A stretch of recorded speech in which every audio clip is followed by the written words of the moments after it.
Here's something I see a lot of my clients doing is they will put a project on their to-do list. And when you have a project on your to-do list, you don't really know where to start. And it's a really big thing to get started with. So go back through your to-do list and just check, is everything on there tasks? Have you broken those down into inch stone goals? Have you broken things down into those sort of micro activities that you need to do to get the bigger things done so that you can move really smoothly towards your goals?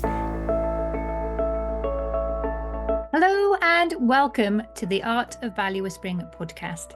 I'm your host, Melitta Campbell, business coach and value whisperer, and this is the show for business owners, coaches, and consultants who want to quietly build a successful business that has a meaningful impact without having to be loud, pushy, or inauthentic. A few episodes ago, I started answering some of the big questions that I hear from my clients and community on a consistent basis. And today we're diving into another one of these great questions. And this is a question that I have personally asked myself a lot. And so it may well be a question that you have asked maybe on a regular basis too. And that is, why, when I mostly know what I should be doing, am I not doing it? How many times have you asked that? Maybe this week, even. You've read the books, listened to the podcast, taken those webinars, worked with coaches and consultants, and you've got your path all fixed. You know the steps you should be taking. But somehow you still find yourself hesitating, overthinking, or procrastinating, and you're just not moving forward at the pace and in the way that you would really like. And you're starting to feel frustrated, disappointed, and that is only serving to hold you back even more. So if you can relate, if you found yourself asking that question, I know what to do, so why aren't I doing it? You're in the right place. We're going to dig into that. And I would love to say, oh, it's because of this. Here's the solution. But of course, nothing is quite that straightforward. There are a number of reasons why we hold ourselves back. And I want to go through some of these. And as I do, you may resonate with some of them and recognize yourself in them. You may even find that there are two or three that you think, yes, that's it. That's my problem. When we identify our problems and become more aware of what's holding us back, there is the chance that we may feel guilty and start with the negative self-talk. Of course, that's it. I'm so stupid for doing this. I want you to avoid that. As you go through, avoid any judgment. We're just here to become more aware and to start taking small positive steps that are going to help us to overturn this so we get more of what we want done and we have more impact. We are able to serve our clients more deeply and in a way that we really want and feel proud of. The first reason that I see a lot of people getting stuck or procrastinating, holding back, is because they don't have a clear goal and plan. Sometimes they have a rough idea of where they're going to go, but it's not really anchored down into a clear plan and schedule. So if you've listened to my podcast on dumb goals versus smart goals and the dreams approach to goal setting, I'll link it underneath in the show notes. You'll know that I feel there's a bit of a toss up between having these big dreams and a direction you want to go in, which is brilliant. But we also need to work that backwards and understand, okay, if I'm going to achieve that big goal in the next 90 days, the next month, the next week, today, I need to be focused on this. So you want to break those big goals down, and the more immediate goals, really break those down into small milestones or even inch-stone goals so that you can track your progress and you know exactly where to start. Now, here's something I see a lot of my clients doing is they will put a project on their to-do list. And when you have a project on your to-do list, you don't really know where to start. And it's a really big thing to get started with. So maybe it's write a blog post. And it feels like, oh, that's a task, but it's not. It's a project, because first you have to decide what your topic is going to be. You may have to do some research. You want to do your first draft. You want to put that aside and then edit it.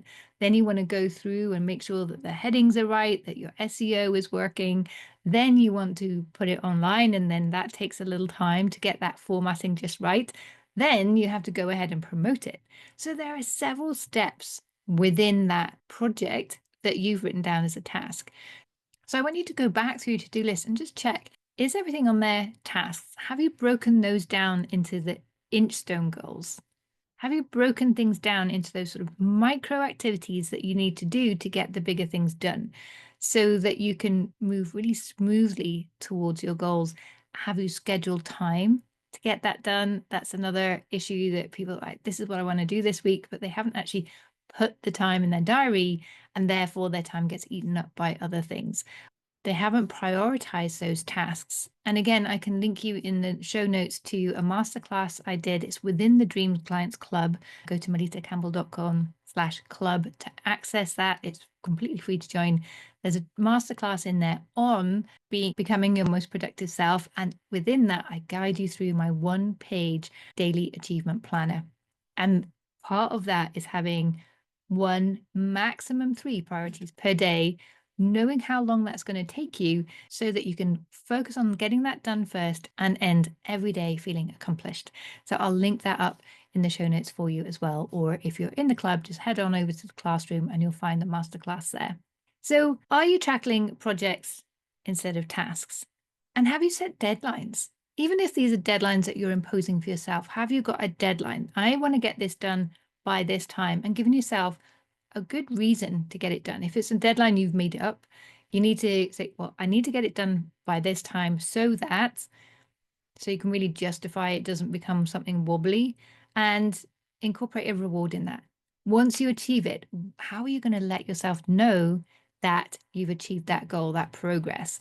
So have some kind of reward, and it may just be a 5-minute break to sit outside with a cup of coffee and admire the view, or go for a nice walk, or play with the dog. It doesn't need to be anything big and elaborate, but something's going to tell you, I've done good, I've achieved something. And so you are building that self-belief that you're someone that gets things done. You're someone that makes progress, and you can start to see these successes, and that's going to motivate you to go on to the next one. It's going to give you more energy to start that next task. And don't just wait for the right moment. As you may know, I'm writing my book at the minute, my second book, and I always like to immerse myself in the wisdom of writers when I'm doing this, just to keep me on track and motivated and make sure that I have the right mindset going into that book. And one thing that consistently all the successful writers I've listened to, whether they are essay writers, poetry writers, novel writers, memoir writers, screenwriters, all of them set aside time every day to write, even if it's not good. They've scheduled their time every day. They don't just write when they feel like they're motivated. They don't just write when the mood takes them, because they know from experience that that won't get done. That moment when you're feeling motivated probably isn't the moment where you actually have quality time to sit down and write. So take their advice, schedule everything into your diary, create blocks of time for doing certain things, and you'll be far more likely to actually sit down and get those things done. So break your projects down into tiny, manageable steps, set deadlines, even if they're self-imposed ones, and schedule actions into your calendar. If it's not planned, it won't happen. The second thing that holds people back is skills gap. Sometimes we just don't take action because while we feel we should know how to do something, on some level, we're unsure we have the skills, or we lack the confidence to follow through on those actions. So if you feel stuck because you don't know how to do something, ask yourself these questions. Do you feel stuck because you don't know how to do something? Are you afraid of doing it wrong, that you won't be good enough if you do it? Or are you telling yourself, I'll just take one more course to build the skills, then I'll be ready to tackle this? And when you're looking at these, look at the story you're telling yourself. Are you telling yourself you should be doing this? You should be good enough? Be honest with yourself. Do you really need more knowledge? Or are you just using learning as an excuse? I can't tell you the number of times I've taken a course in a particular thing. Like, oh, I'm not good enough for this yet. And I've done the course, and I already knew more than I learned from the course. It was just that confirmation that I do know enough. I do have those skills. I'm just holding back for some other reason. But doing that is costly and it takes a lot of time as well. So asking that question up front, do I really have enough knowledge to make a start on this? And remember that a lot of the knowledge we build is practical. It only comes from doing the work. That's when we actually figure out what works and what doesn't for us. And building on that point, can you focus on what is the actual thing you need to do right now and learn just enough to do that task? Because sometimes we take on a course to do a whole big thing, but actually we only need to do this one small thing. And we could probably speak to someone who's already done it. We can watch a video on YouTube. We can get some support to help us through that next one task. Or we probably have enough existing knowledge to already have a go at it and learn as we go. Or if it really is a deep skill gap that we need to learn and take some time to develop that, then get the help to do that. There are, of course, books and podcasts, but having someone like a mentor or a coach, or hiring an expert, or even outsourcing it altogether can often be faster because it's going to stop us taking all the wrong roads and it's going to be personalized to us as well. Another reason we don't get things done is because there's some kind of mindset block. And this is a big one, and it can show up in some really sneaky ways. So sometimes it comes as this voice that's telling us, who am I to do this? Am I really good enough? And this is imposter syndrome showing up. And go and listen to the episode with Claire Yosa, because she points out that if you have imposter syndrome, you are definitely not an imposter. So often, if we're questioning ourselves, it's because we really care. We want to do a great job. So then we need to step back and question that. Is that true? Am I really not good enough to do this? Am I really incapable? And start to build that visibility confidence. Again, in the Dream Clients Club, there is a masterclass on visibility confidence. So do go and take that if you're in this position. What if I fail? That fear of failure can be really real. Or what happens if I succeed? Will I have committed myself to doing too much? What if I can't continue at that pace? That this fear of success can be just as debilitating as the fear of failure. In the planisodes, we tackled the fear of failure. So go and listen to that episode. You'll find it at melittacampbell.com/podcast and type in the search bar planisodes. You'll get a page with all those planisodes and you'll find the one you can listen directly there. But also, I want to share a story that my ski instructor told me many years ago. So when I was a teenager learning to ski, we went down a particular slope and I could see at the bottom there was a big drop and it had a fence around it. And I was terrified that I was going to lose control and ski off the edge of the cliff. And my ski instructor told me, no one skis off the edge of a cliff because you will do whatever it takes to stop yourself from going over the edge. In reality, it just won't happen. And I think this is the thing with the fear of success. We wonder that we've overcommitted, that we won't be able to follow through. We don't know what's coming next. But I think we need to trust ourselves that we won't ski over the edge. We will do what it takes to outsource some parts of what we do, to bring in extra team members, to do whatever we need to make sure that we can deliver on that. And we can always look at our past successes to give us some clues that, in fact, we probably can do this in the future. We probably don't need to be worrying at all. We can cross that bridge when we come to it. But just remember, with the failure and the success, you are unlikely to ski over the cliff. So when you feel there is a little voice or some kind of question hanging around, some story you're telling yourself that's holding you back, stopping you from move forward, you need to start questioning that. So recognize that you have this fear that there is something there, and question that my old boss used to ask me all the time, like, what would you do if you knew you couldn't fail? If you knew this was going to be a success, then what would you do? Or if you knew you're going to succeed and you can handle it, what would you do? And it's a really great question. And then you can say, well, if that's what I do in that situation, could I do that now anyway? And very often it's, yeah, actually, I can do that. So if you feel these emotions or this negative self-talk or a destructive story that you're telling yourself that's holding you back, you recognize that and question it. Where is that coming from? Is it the truth? How do we know that's the truth? And could the opposite be different? Could we move forward? If we knew we weren't going to fail, that we were good enough, that we could succeed, if we were to take bold action, what would that look like? And could we actually make that happen? And remember to focus on progress over perfection. This is how we learn and grow and develop. And that's what we need to do as a business. We're never going to get it perfect. Perfection doesn't exist. And also shift your mindset. If someone else is out there doing it, then it's possible. Could you do it too? And be honest with yourself. You don't have to be humble with yourself. Can you do it? Heck yes, I can do that.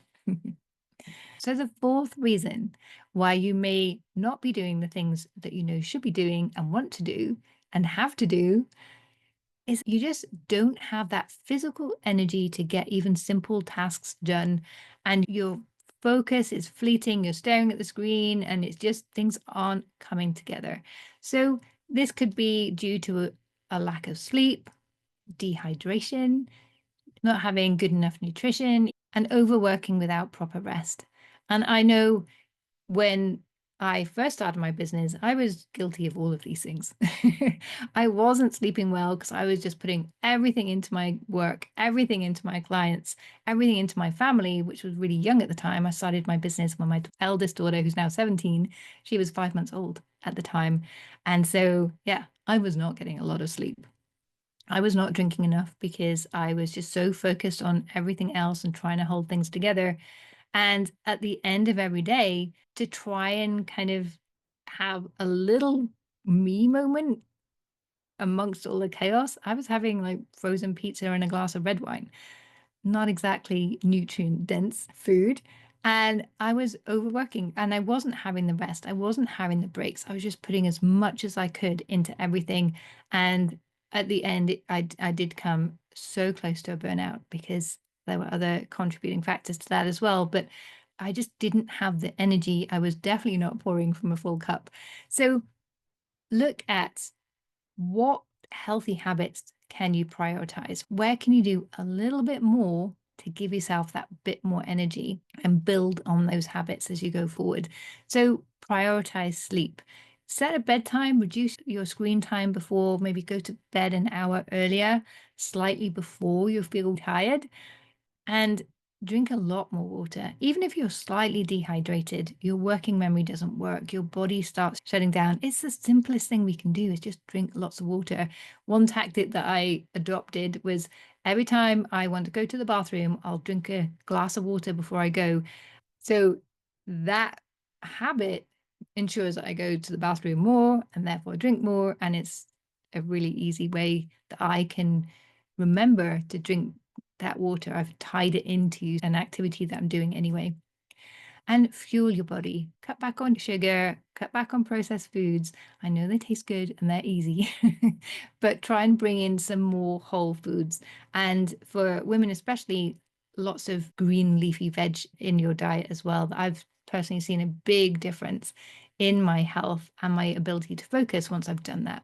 The fifth reason is a lack of focus or a lack of boundaries. You may have the knowledge, your mindset is good, you have all of the energy, but you still struggle to get things done because you are allowing yourself to be disrupted consistently.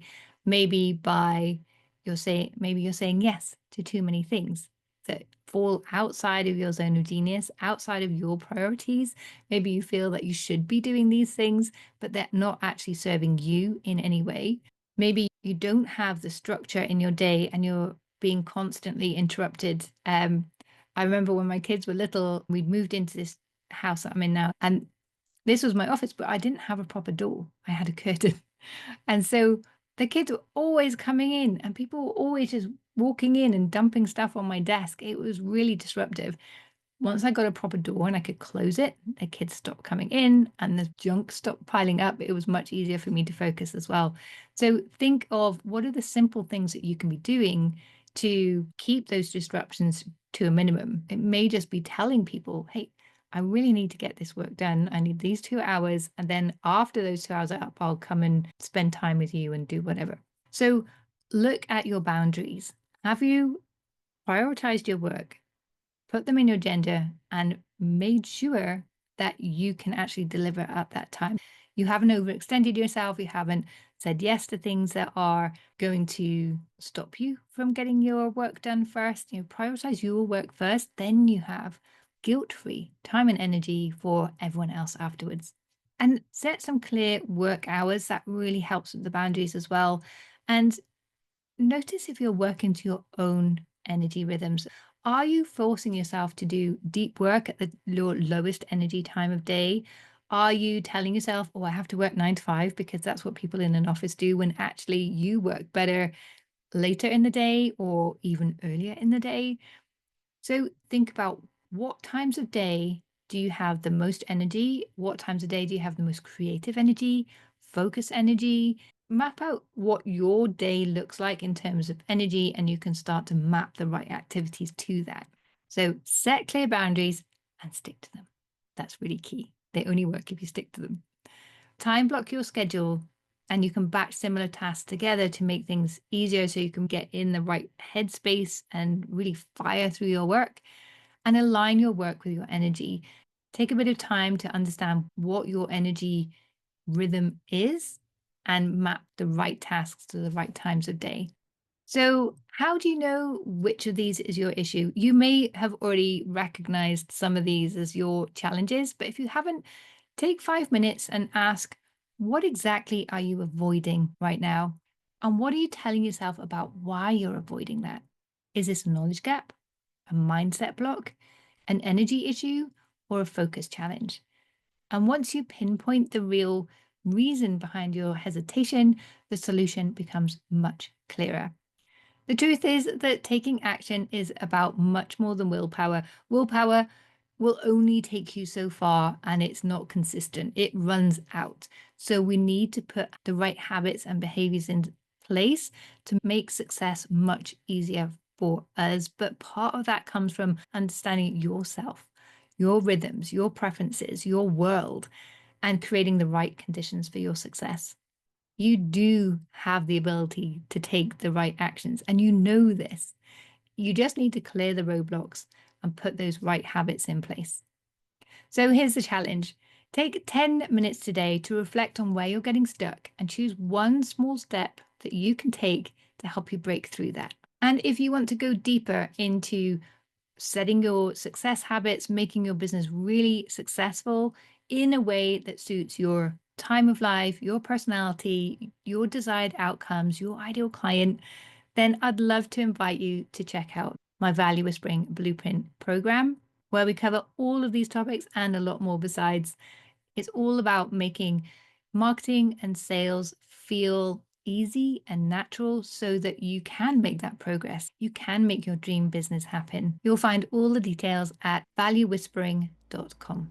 And I'd love to hear from you. What are your biggest challenges when it comes to taking action? Have you recognized yourself in any of these things, or have you recognized perhaps there's something else that is holding you back and stopping you doing what you know you should be doing? Drop me an email at melitta@melittacampbell.com. I'd love to hear from you.